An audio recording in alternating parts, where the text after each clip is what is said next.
सरकार ने बड़ी अपनी शक्ति दिखाई थी और राष्ट्रीय स्तर पर इसका चर्चा हुआ कि बिहार में जाति आधारित गणना हुआ।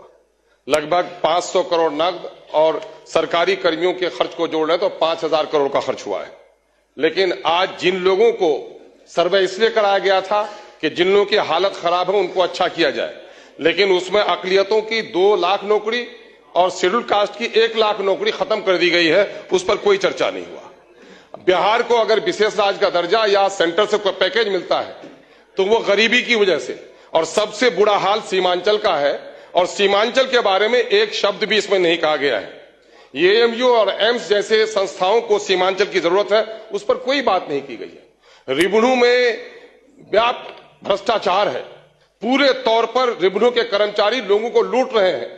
साइकिल, पोशाक, मध्याह्न भोजन सब जोड़ लें, जितना आप देते हैं उससे कई गुना ज्यादा रैयतों से लोग वसूल कर रहे हैं, उस पर कोई कार्रवाई नहीं हो रही है। हेल्थ के मामले में अगर आप देखेंगे, मेरे विधानसभा क्षेत्र और सीमांचल की यही हालत है कि मेरे यहां 35 डॉक्टर होना चाहिए 5 लाख आबादी में, सिर्फ 11 डॉक्टर हैं। क्या आज के दिन में भी हमारे साथ यही नाइंसाफी रहेगी? एजुकेशन का हाल चौपट है। यूरिया की कीमत अभी 350 में बैग मिल रही है। आपका सर एक मिनट आपके तरफ से कृपा कीजिए सर। माँ सब बच्चे से प्यार करती है, लेकिन कमजोर बच्चे का जरा ख्याल रखती है।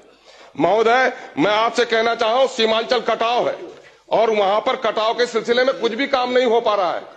मैं आपको यह भी कहना चाहता हूं कि इस वक्त कब्रिस्तानों की घेराबंदी बड़ा काम नहीं है, मामला लॉ एंड ऑर्डर को दुरुस्त बनाना है। इस वक्त गरीबों को उजाड़ा जा रहा है, और माननीय मैं गृह मंत्री से कहूंगा कि बुलडोजर एक खौफ का मामला हो गया है। कानून का राज जरूर स्थापित कीजिए, लेकिन बुलडोजर के नाम पर गरीबों को मत आप डराने का काम कीजिए।